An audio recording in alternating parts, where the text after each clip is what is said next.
Burma সাইফুলের সুরক্ষিত আস্তানা থেকে পুরোহিত সহ অপহৃত ৩ জন উদ্ধার, গ্রেপ্তার ৪। চট্টগ্রাম নগরীর বায়েজিতে একই দিনে মন্দিরের পুরোহিত সেবক সহ ৩ জনকে সাইফুল বাহিনীর অপহরণ করা থেকে উদ্ধার করেছে পুলিশ। পুলিশ জানায়, অপহরণের পর মুক্তিপণের জন্য তাদের লুকিয়ে রাখা হয় বার্মা সাইফুলের একটি গোপন আস্তানায়। অপহৃতদের পরিবারের কাছ থেকে নেওয়া হয় ৯ লক্ষ টাকা। ভিকটিমদেরকে করা হয় মারধর সহ অত্যাচারও। রবিবার দুপুরে সিএমপি আয়োজিত সংবাদ সম্মেলনে অপহরণকারীদের গ্রেপ্তার ও অপহৃতদের উদ্ধার বিষয়ে বিস্তারিত তুলে ধরেন সিএমপি উপকমিশনার রইস উদ্দিন। তিনি জানান, শনিবার সন্ধ্যায় ওই অপহরণকারীদের গ্রেপ্তারে অভিযানে যায় পুলিশ। পুলিশের উপস্থিতি টের পেয়ে স্থান পাল্টায় অপহরণকারীরা।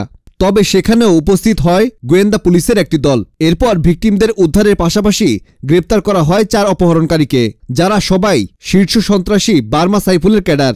গ্রেপ্তার আসিফ এর বিরুদ্ধে সিএমপির বিভিন্ন থানায় ১০টি মামলা, রানার বিরুদ্ধে ৮টি মামলা রয়েছে। জিহাদ এবং আরিফের বিরুদ্ধেও একাধিক মামলা রয়েছে। মামলাগুলো বেশিরভাগই চুরি, ছিনতাই, ডাকাতি এবং চাঁদাবাজির।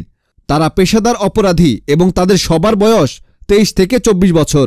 পুলিশ জানায়, বার্মা সাইফুলকেও অতি দ্রুত গ্রেপ্তারে পুলিশ চেষ্টা করছে। যাদের গ্রেপ্তার করা হয়েছে তাদের বিরুদ্ধে আইনানুগত ব্যবস্থা প্রক্রিয়া দিন বলেও জানায় পুলিশ। এদিকে উদ্ধার ৩ ভিকটিম হলেন ইসকন প্রবর্তক শ্রীকৃষ্ণ মন্দিরের পুরোহিত কেশব মিত্র দাস, সেবক রুবেল রুদ্র এবং বায়েজিদ থানার হিলভিউ এলাকার বাসিন্দা সমীর দাস।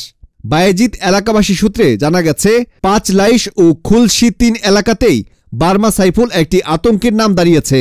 জায়গা দখল, মাদক ব্যবসা, চাঁদাবাজি, অপহরণ থেকে মানুষ খুন, এসব তার কাজ। সাইফুল ছাড়াও তার অন্য 2 ভাইয়েরও নিজস্ব বাহিনী রয়েছে।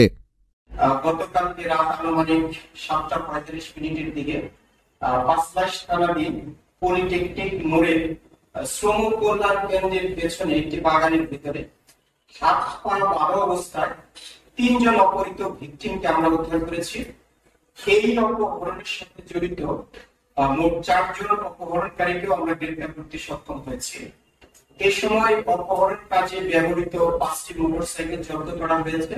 সেই সাথে অপহরণকারীদের কাছ থেকে আমরা ১০টি মতো বড় ধারালো পিচ, আমরা চাকু, ছুরি, ড্যাগার ইত্যাদিও জব্দ করতে সক্ষম হয়েছি।